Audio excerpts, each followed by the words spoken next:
Okay, why don't we get started? Good evening.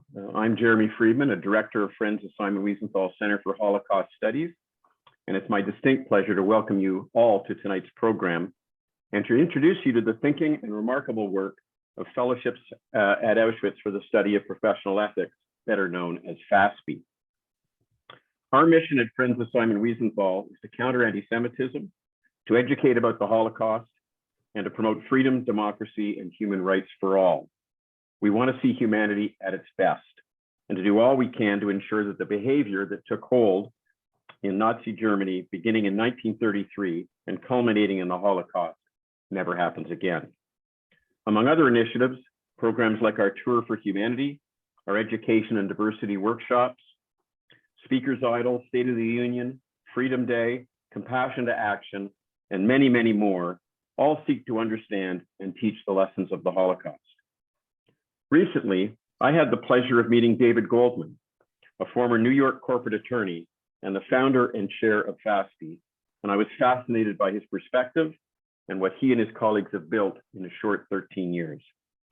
FASPE focuses on studying the actions of the perpetrators, seeking to understand why educated, respected German professionals, lawyers, engineers, doctors, business people, journalists, and others became intimately involved in designing, enabling, and executing the Holocaust. From studying such behavior, what lessons can be learned? And how can we use those lessons to prevent a repeat of this dark history?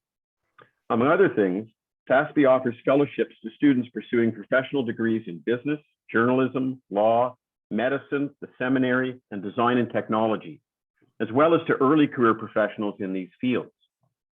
Fellows spend 2 intensive weeks in Germany and Poland, visiting Auschwitz and key historical sites in Berlin and Krakow, and participating in seminars led by experts in their respective fields. Fellows begin their studies by examining the roles their professional counterparts played in Germany and elsewhere from 1933 to 1945, and then draw on historical, cultural, philosophical, literary, and discipline-specific sources to explore the ethical issues facing their fields today. FASPE also provides shorter programs to mid-career professionals that include tailored on-site ethics training at corporations, law firms, and in other professional settings. To tell us more about the FASPE story, we're fortunate to have with us its aforementioned founder and chair, David Goldman, as well as FASPE's executive director, Mr. Thorsten Wagner. Thorsten is a historian who has a bewildering number of degrees from German and Israeli institutions, and who was a professor of modern German and European Jewish history before becoming executive director of FASPE. We're grateful to them both for joining us this evening to give us a glimpse into the thinking of FASPE. Following David and Thorsten's presentation, we'll have a Q&A session that will include Michael Levitt, President and CEO of Friends of Simon Wiesenthal. As you think of questions, please submit them through the Zoom chat function. So without further ado, let me turn things over to David and Thorsten. Jeremy, thank you. Thanks for the introduction. Thanks for the description of FASPE. I have to admit that over the past 13 years, I've prepared maybe 8,312 elevator speeches to describe what FASPE is. And I think, Jeremy, you've done it perfectly. So I just need to take your recording and use it myself. What I want to do right now is give a very brief introduction before we start our program. We're going to do this very quickly, and what we want to do tonight is give you a little taste of what FASPE is. As Jeremy said, we study the perpetrators. We study individuals and institutions who were acting in Germany and often throughout Europe from 33 to 45, but with a concentration on the period from 33 to 40, the period pre-genocide. Our goal is to understand the professionals who made it happen. As we think about what happened and why it happened, what becomes very clear is that it was the professionals who, in fact, are largely responsible. They designed it, they enabled it, and they executed it. So our goal is to study the individuals, study institutions, and understand why they did it. The important thing to understand is that to a very large extent, they did not do it with a gun to their head. They did not do it because of particular ideological commitment. In many respects, the question of what motivated them is very similar to the question of what motivates us today. So our goal is, as I said, to study these individuals, study the institutions, and determine what we can learn from them today. So what we're going to do over the next 45 minutes or so is look at a couple of individuals and in an institution and see what we can learn. I want to note that this will be different than our norm. Our norm is to talk about the individuals and the institutions and then have intense discussions about it, have discussions among the participants so that we can better understand who these players were and how we can relate to them. Obviously, with 53 participants right now, we're not going to have an open discussion. But what we will do is, as I said, give you a little taste of these individuals, a bit of an introduction for further discussion. So what I'd like to do right now is introduce Thorsten, who is going to introduce you to one of the individuals whom we study. Thorsten? Thank you. And thank you, Jeremy, for the kind introduction and invitation today. So as David alluded to, we will use a few minutes just to work and present to you kind of a few cases, a few examples of, oops, sorry, I didn't mean to mute myself, to give you an idea of what we're working with. And for me, even as a non-Jewish German historian who's been working with this, these topics for a while, I must say that even now, after a couple of decades, there's still a certain aspect of that whole complex of the Holocaust and of the role of the professionals and German society that is challenging for me. And that is this perspective on this question about how a modern Western society with a Christian background could change within the briefest period of time into a radically exclusive society, so that non-Jewish Germans very often did not even notice the successive changes in their normative, moral, ethical orientation, and throughout the whole period were perfectly capable of reconciling their inhumane attitudes and actions with the images of themselves as being moral beings, considering themselves to be good people. And that's for me very much a starting point, inspired by people like Harald Welz and others, to think about the period and also the focus that FASPE applies. So we ask ourselves, what role did ethical norms, did values play in the whole process of preparing, of legitimizing persecution, discrimination, violence, and murder for that European, that German society in general, and very much also specifically, of course, Germany. And what I would like to explore with you for a few minutes is to use one source, one text, or at least one piece of a text, and that is to look at perhaps one of the leading figures of the whole situation of, or a group of perpetrators in the German context, and that's Heinrich Himmler.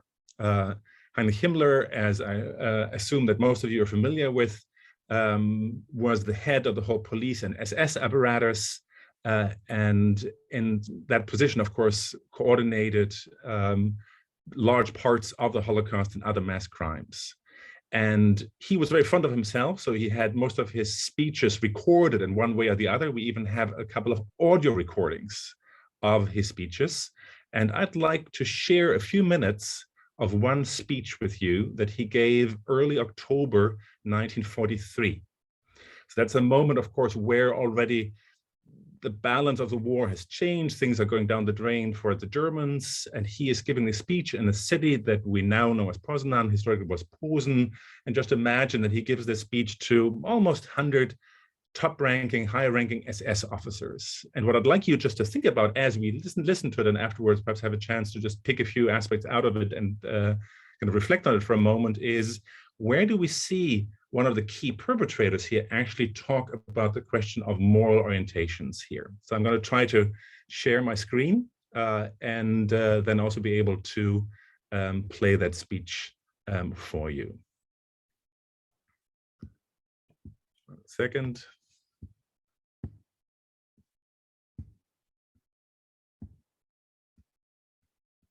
There will be a short silence of a few seconds in the beginning, and then I hope this should work out.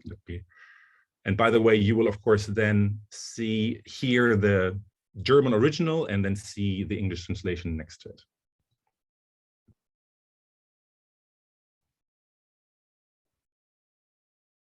Perhaps you can give me a thumbs up in a few seconds that you hear it. Wenn wir es auch am Schluss des Krieges ausrechnen können, darstellen können, eine liebenswerte und beachtliche Leistungszeit. Ich will auch ein ganz schweres Kapitel, will ich hier vor Ihnen aller Offenheit nennen. Es soll zwischen uns ausgesprochen sein, und trotzdem werden wir nicht in der Öffentlichkeit nie darüber reden. Genauso wenig, wie wir am 30. Juni gezögert haben, die befohlene Pflicht zu tun und Kameraden, die sich verfehlt hatten, an die Wand zu stellen und zu erschießen. Wie wir darüber niemals gesprochen haben, sprechen werden. Das war so eine, Gott sei Dank,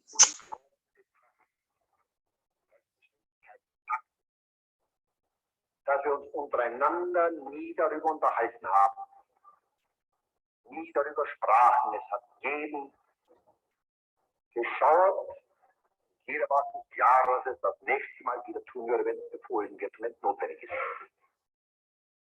Ich meine, die Judenevakuierung, die Ausrottung des jüdischen Volkes. Es gehört zu den Dingen, die man leicht ausspricht. Das jüdische Volk wird ausgerottet. Fast in jeder Partei genossen. Das klar steht in unserem Programm drin. Ausrottung machen wir gleich. Und dann kommen sie alle die braven 80 Millionen Deutschen, jeder hat seinen anständigen Juden, sagt, der ist ein prima Jude. Und so gesehen, gut gestanden hat keiner. Von euch werden die meisten wissen, was es heißt, wenn 100 Leichen beisammen liegen. Wenn 500 da liegen oder wenn 1000 da liegen. Und das durchgehalten zu haben. Und dabei, abgesehen von menschlichen Ausnahmeschwächen, anständig geblieben zu sein,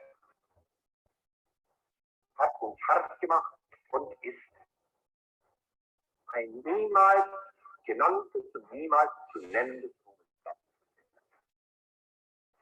Denn wir wissen, wie schwer wir uns sehen, wenn wir heute noch in jeder Stadt bei den bei den Entbehrungen, wenn wir da noch die Juden als geheime Saboteure, Aggregatoren und Hetzer hätten.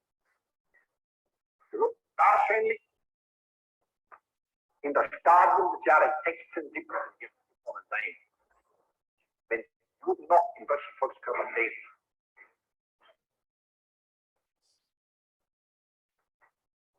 Die Reichtümer, die sie hatten, haben die ihnen abgenommen und ich habe einen strikten Befehl gegeben, den Oberstpol durchgeführt hat. Sie haben diese Reichtümer restlos dem reichsten Staat abgeführt. Wir haben uns nichts davon genommen. Einzelne, die sich verfehlt haben, die werden gemäß einem von mir gegebenen Befehl, den ich am Anfang gab, wer sich auch nur eine Mark davon nimmt, ist des Todes. Die Anzahl des Endmänner haben sich dagegen verfehlt, sind sehr viele. Sie werden des Todes sein. Gnadenlos! Wir haben das moralische Recht. Wir haben die Pflicht, unser Volk gegenüber das zu tun. Dieses Volk, das uns umbringen wollte, umzubringen. Wir haben aber nicht das Recht, uns auch nur mit einem Feld, mit einer Mark, mit einer Begleite, mit einer Uhr, mit sonst etwas zu bereichern. Das haben wir nicht. Denn wir wollen nicht am Stich, falls Bacillus ausrottet, alle Bacillus krank werden. Da werde ich niemals zusehen, dass so etwas überhaupt nur auf eine kleine Folgenstelle bei uns eintritt und sich festsetzt. Wo eine festsetzen sollte, der hier sich gemeinsam ausbrennen. Insgesamt aber können wir sagen, wir haben diese schwerste Aufgabe in Liebe zu unserem Volk getan. Und wir haben keinen Schaden in unserem Innern, in unserer Seele, in unserem Charakter daran genommen.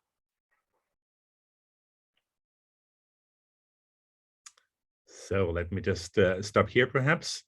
I just want to use 1-2 minutes to kind of pull out what for us is so crucial about this passage that is really hard to listen to for, I think, all of us in different ways. And also because of the, oh, sorry, let me just stop the noise here. I don't want more Nazis to speak here. Sorry. Here we go.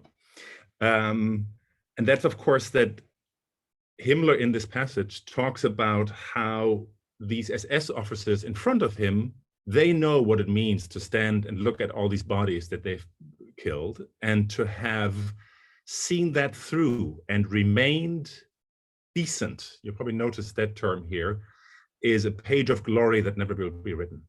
And we have a lot of quotes that indicate the strong sense of being ethically and morally intact as they do it. And the punchline here is very often it's that sense of being on the right side of history and being morally good people that enabled Germans as a group to do what they did. And that kind of ethical orientation is, of course, also one that in other forms is a challenge before and after that very specific Nazi context. So the last thing that I want to say is what we are looking at, and then I'll hand it back to David. What we're looking at is how, of course, in many ways, ethical orientations can be seen as on a spectrum between very universal, Immanuel Kant-inspired orientations of ethics at one end, and the other end, an ethics that is very particularist, very much just for us. It doesn't really matter what Switzerland and the Vatican and everybody else thinks, because as long as we know that we are doing the right thing, the rest doesn't matter. And that's, of course, where we start with also with our fellows to think about these ethical and moral orientations. David?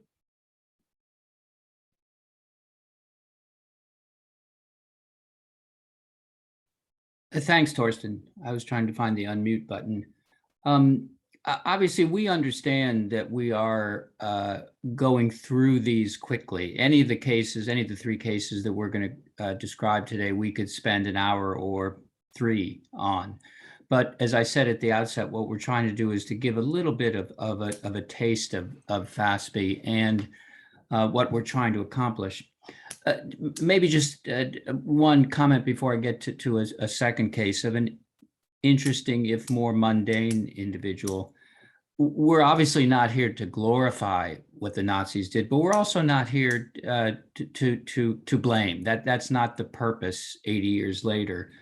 We're not looking for analogies. We're not a genocide prevention program. What we want to do is learn from these individuals, learn in a way that can help moderate, impact our own behavior today.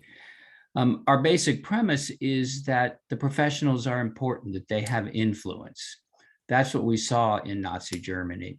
And with that message that professionals have influence, we can easily move to say, with that influence, it's important, it's necessary to act responsibly, to act ethically. So what I'd like to do is talk about an interesting, again, if mundane, court case that took place in 1933 in Germany. I did practice law for 40 plus years. I might find this more interesting as a lawyer, but for us, as we think about the themes of each of our cases, this one we think extends well beyond law. So there was a contract entered into in February of 1933, so very early in that period. It was a contract between a Jewish film maker, a Jewish screenwriter and film director with a German film company.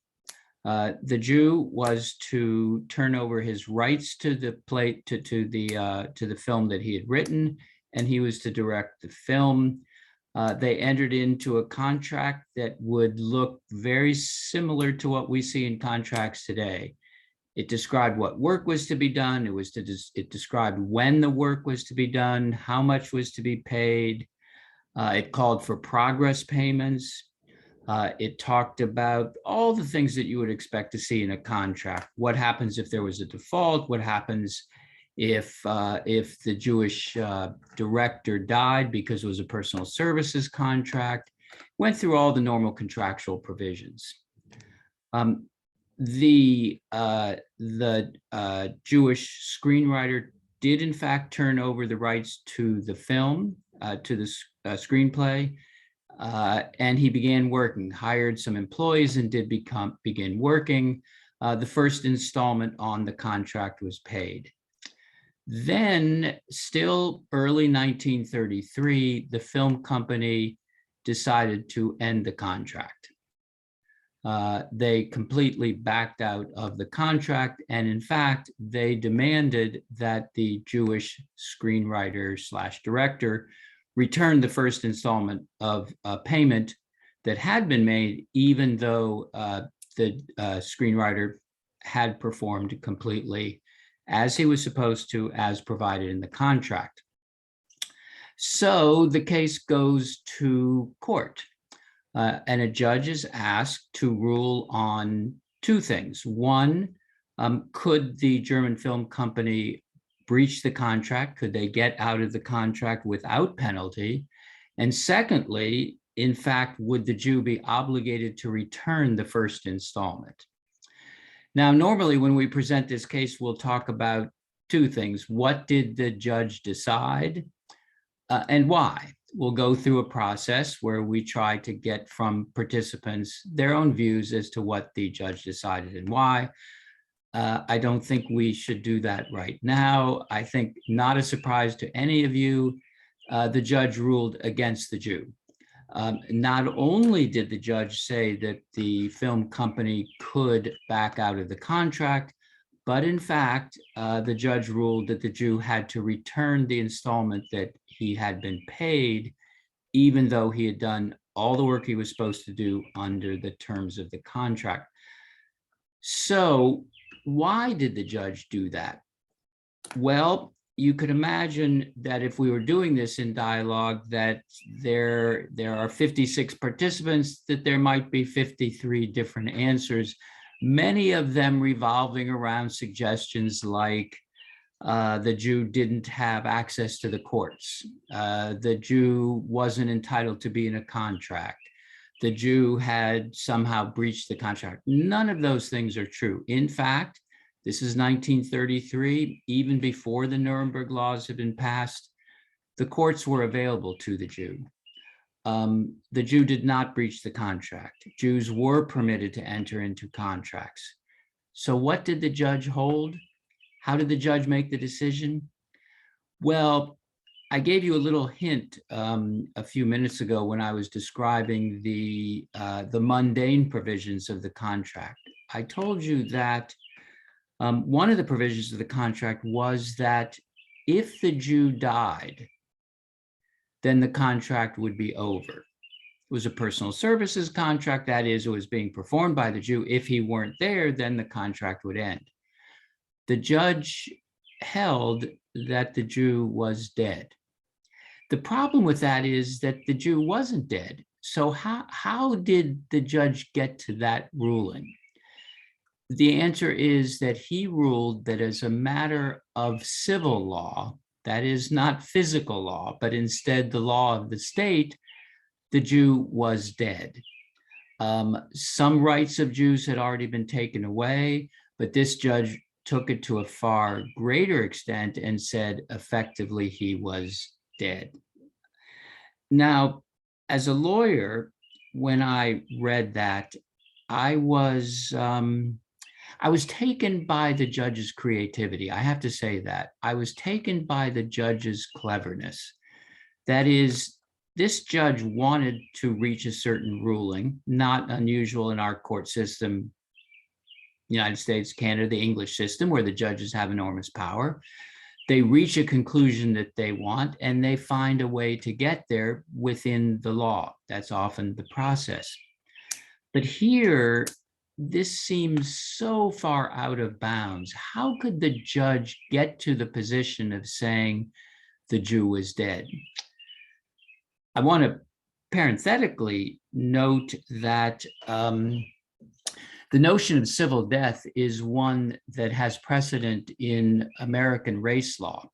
That might be interesting to many of you, that in the 19th century, this notion of civil death was employed in the United States against Blacks. So as we discuss this case with our fellows in the corporate training sessions that Jeremy talked about, the discussion turns to this issue of cleverness.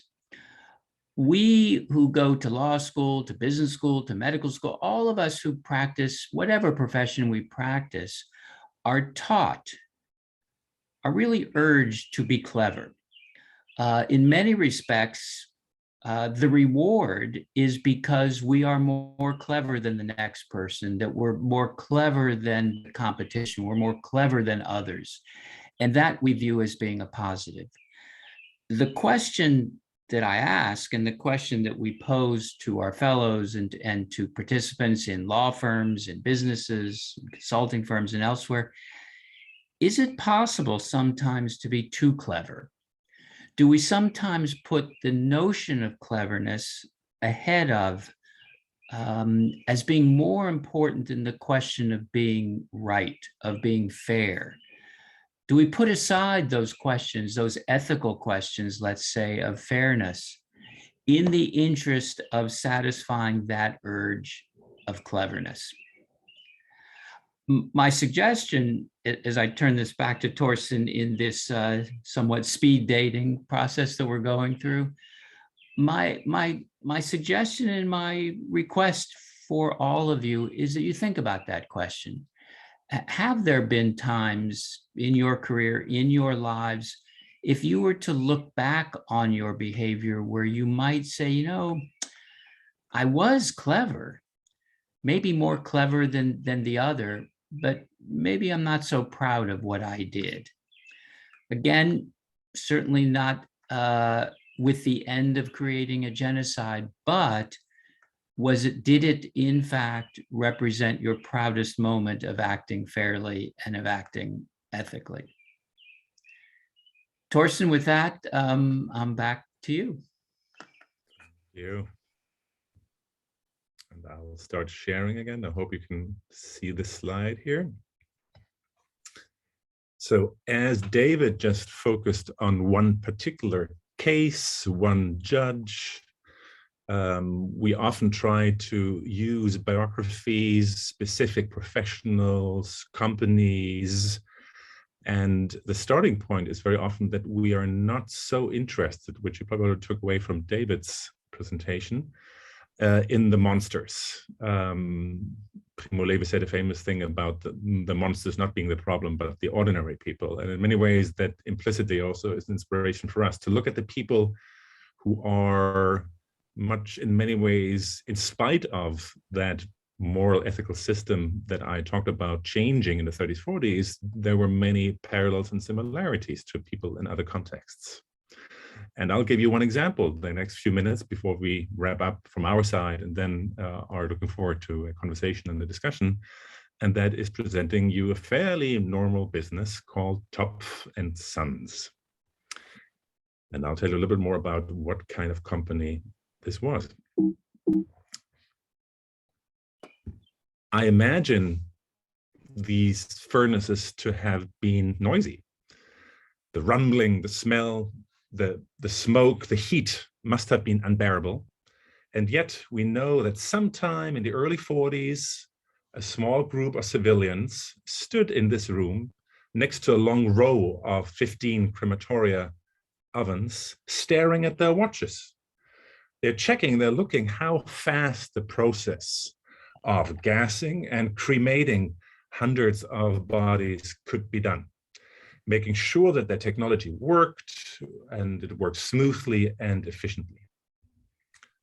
Common to what some people might think, a large number of fairly ordinary people, civilians, professionals, managers, engineers, were playing key roles in the preparation and the execution of the killing that we today know as the Holocaust and other crimes, including the engineers, the managers of that company, Topf & Sons, a perfectly normal, medium-sized company in the heartland of Germany in Erfurt.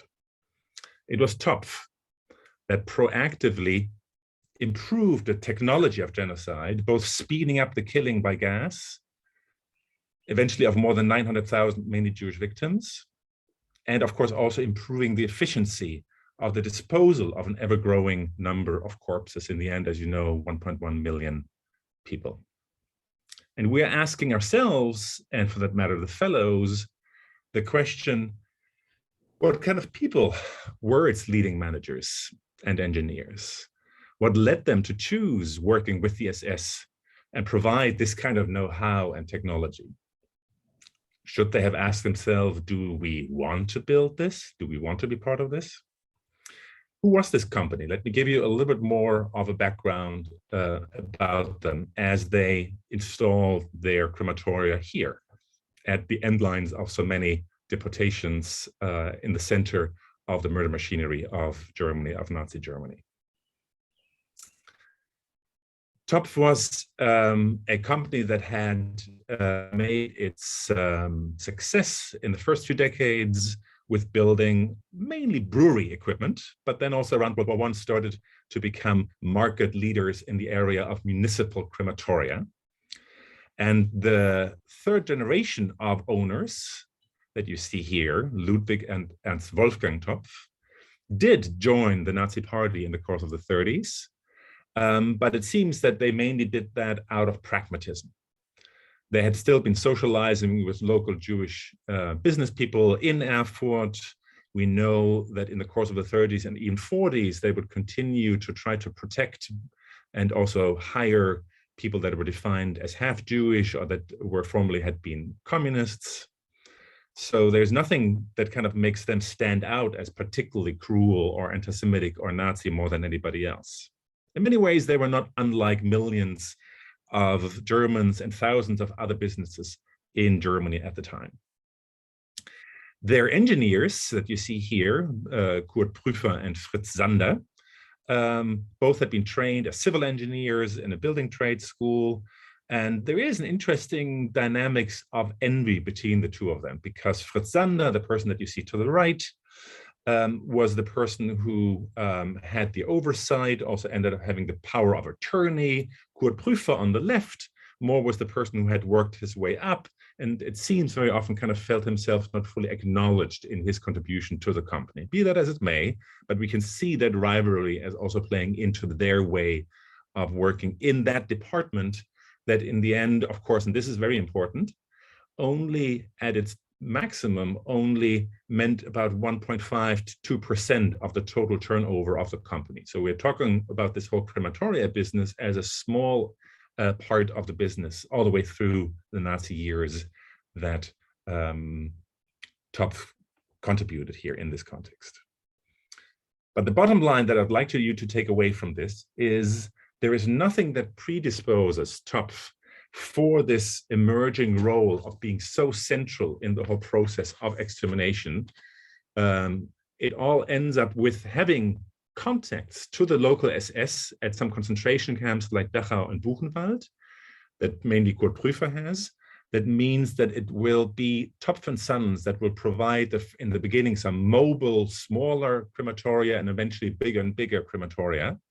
When the numbers of bodies that need to be disposed of at these concentration camps in 39, 40 go through the roof, of course, due to the growing brutality, the deteriorating conditions of life, and increasingly also the number of murders that, of course, take place in the concentration camps, even a long time before we would talk about extermination, systematic extermination. So we can really see a culture of accommodating expedient professionalism that the owners, the managers, the engineers bring to the table here, a culture of specialized expertise without asking too many questions that make Topf the proactive accomplices in covering up the brutal and deadly practices of the SS in the camps.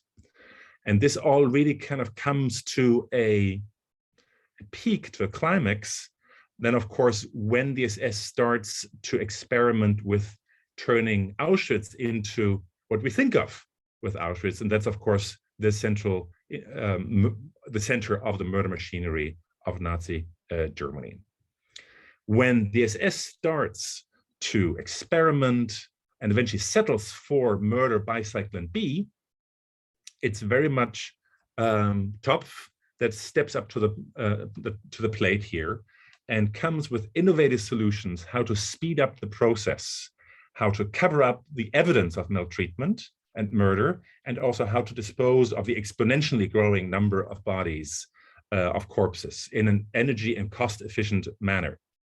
This is really where the team of Prüfer and the whole group of engineers and all the other parts of the company that knew about this become part of this. They become, in a burst of energy, initiative, and ingenuity, they become the problem solvers par excellence, to the point that eventually these multi-muffle crematoria that many of you have seen, I'm sure, in Auschwitz and other places, end up being able to murder and then also dispose of more than 9,000 people per day.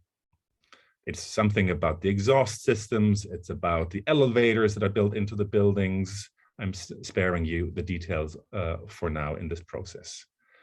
I'll just come to a close by emphasizing how, with meeting these new challenges, with finding these new solutions, we even can see how this all comes to an extreme point when these two engineers come with two new designs, and we only have the drawing of one of them, but they both, in the fall of 1942, end up suggesting, and one of them even is being brought to the patent office, which we might want to discuss later,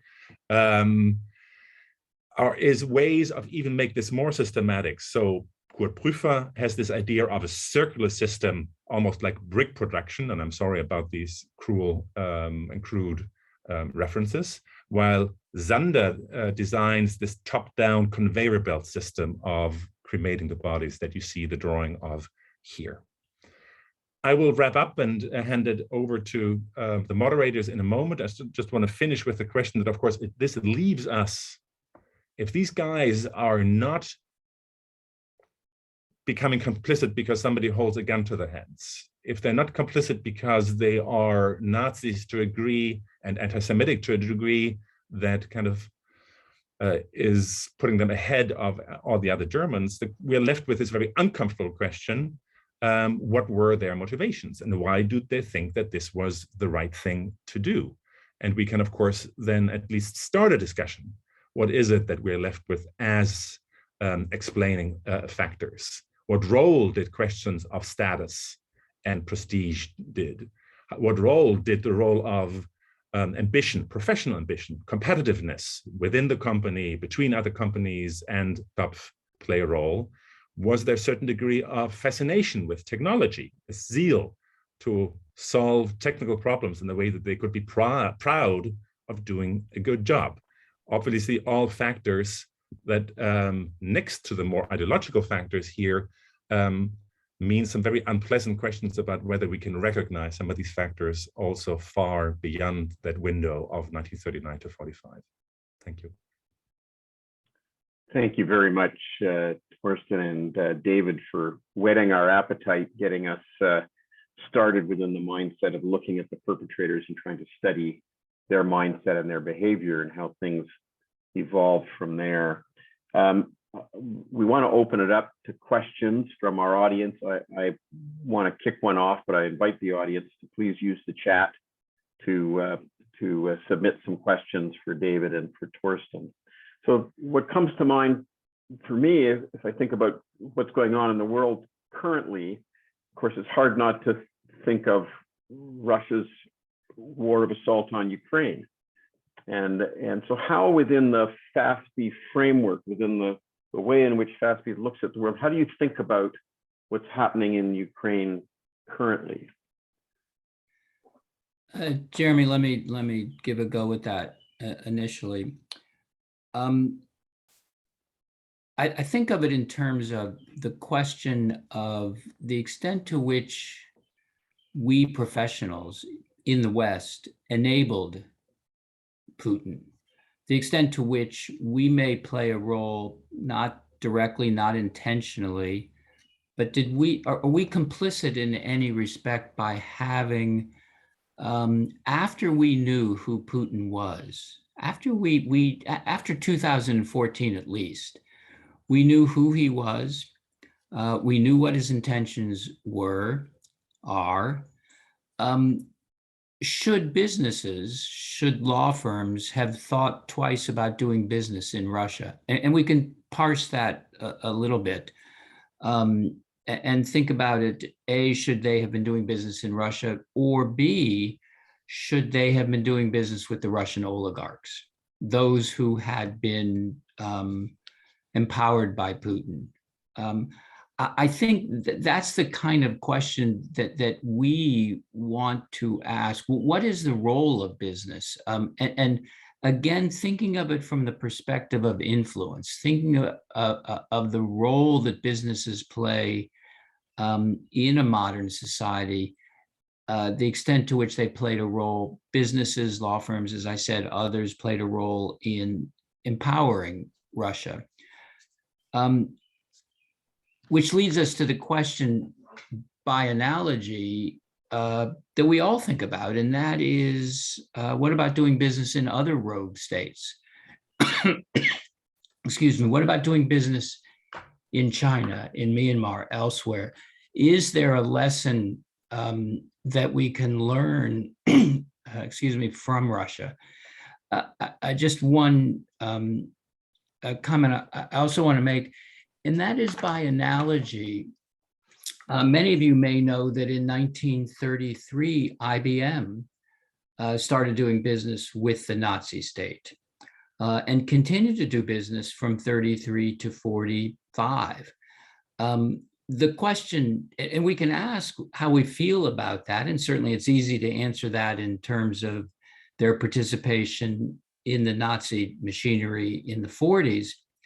But what about in 33 and 34 and 35, where the analogy really can be drawn to Russia or China or other rogue states? And let's bring Michael Levitt into the conversation now, President and CEO of Friends of Simon Wiesenthal. Michael, some thoughts on what's happening today and how what framework should one use to think about the question? And you'll have to come off mute, Michael. Every time.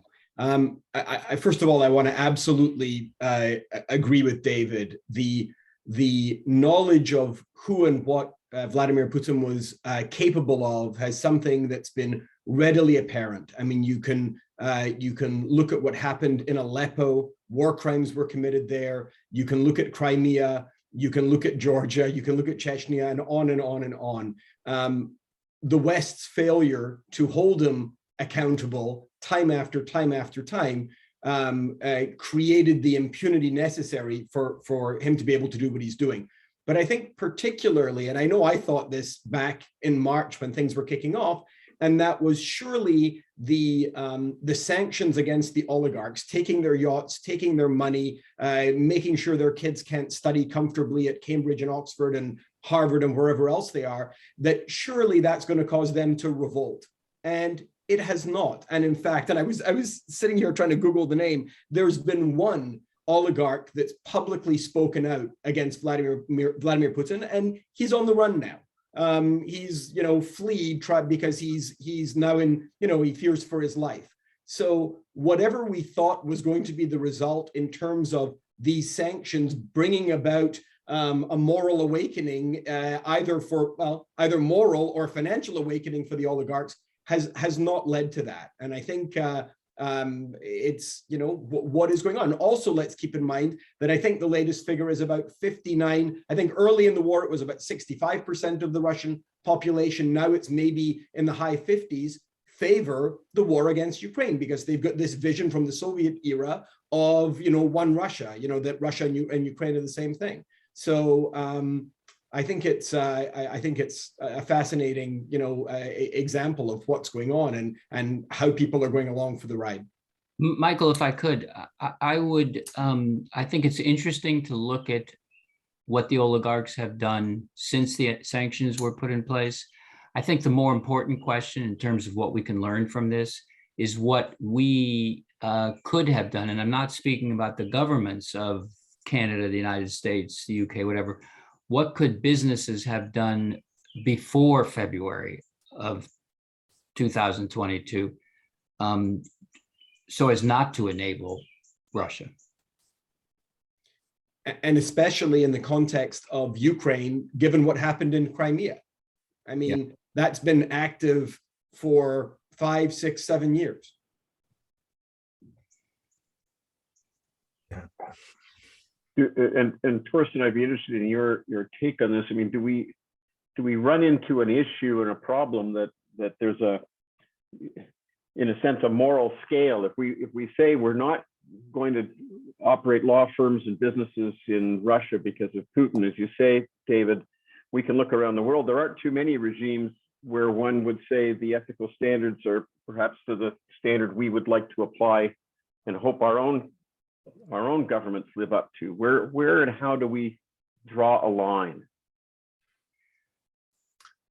Or the other way around, perhaps an escalation, and the fact that we see this war of destruction, extermination on a colonialist premise in the center of Europe can be a wake-up call to make us realize that large parts of the world's leadership, business, professional, bureaucracies, etc., has been willing to make too many compromises for a long time, and that we need to build these criteria. And it's not as if FASPE walks around and says that we know what these criteria exactly should be, but we are happy to encourage people to think about them. We're also not necessarily in a position where we say, that's great, so from now on all the CEOs and all the managers can take the political decisions. Right? It's obviously much more complicated than that, but we'd like professionals to take leadership responsibility and to think about what power they have in their hands and how important it is to take ethical considerations and not purely profit or own status or other factors as a guiding light for their decisions. And Jeremy, I'd add that we're not in the business of giving answers. We're in the business of asking that people ask the questions. So yes, the question that you ask, who draws the line and how do we draw the line between Russia, China, pick any rogue state, what's good, what's bad?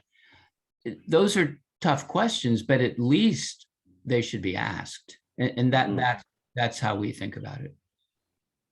To take it out of the realm of sort of nation states as actors, I mean, I'm going to pose the question and there's no answer to it, but when we look at social media companies today and the motivation of dollars over enabling all sorts of horrendous behavior, including but not limited to virulent anti-Semitism online, I think there's some interesting questions to be asked there about the motivation and what the trajectory is in an area that we've lost sort of all possible control over, if kind of morality is the guide.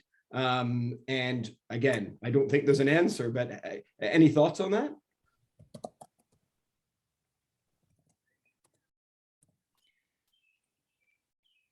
Well, David, one of the things I wanted that I think ties into what Michael has just asked is when we talk about professionals, for example, we know that there's rampant anti-Semitism increasing on university campuses. It's infected faculty, and faculty are infecting students.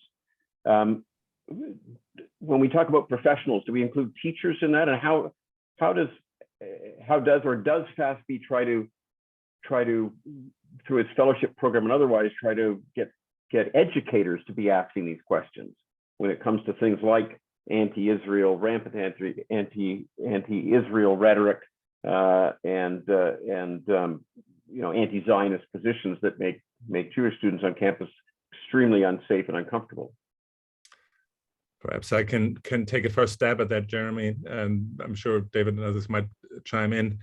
I think that what is extremely important for us in that context, and that's also where I got us started, is of course just to remind us all of what is possible when anti-Semitic attitudes go beyond some crazy notions to become established, accepted attitudes, and even are put into law, right? So we can see 1933 as a case where existing anti-Jewish and anti-Semitic attitudes actually crystallizes into law and then becomes acted out. It becomes part of practice in a society in the middle of Europe. The second part from that is, of course, also that this general warning that has the potential to create a downward spiral of that kind of transformation of ethical orientations in a society that ends up being murderous for a whole continent. Right? So just to be aware of that danger and make it not part of, are you against Israel or for Israel, or against the Jews or for the Jews, but that it actually, anti-Semitism or those kind of changes in your normative system can have destructive and massive destructive impact on civil society as a whole, and eventually even for lives and of surviving. And if I may, I'd like to connect it with a question that I saw in the chat also coming up, and that's of course, who's our audience? Who's our target audience? Who is FASPE trying to address? I think that we're operating on the basis that we are deeply convinced that the Holocaust means an existential challenge also for the 21st century, and that anti-Semitism and the Holocaust still is something that we need to grapple with as societies, but that we also need to find new ways to do that.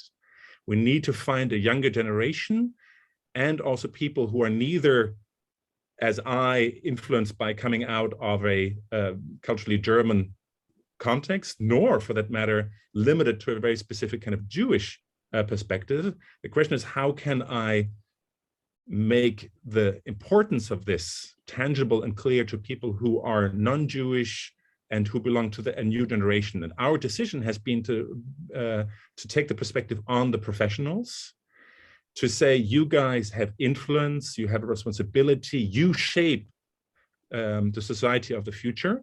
You need to think about how you define what kind of ethical standards and living conditions we will have there in these different roles. And that is our approach, basically, by that also through the historical learning and the thinking about the contemporary and the future dimensions of this, to open it up. If I could add one thing, not answering that question, but that may be helpful in terms of how we think about this.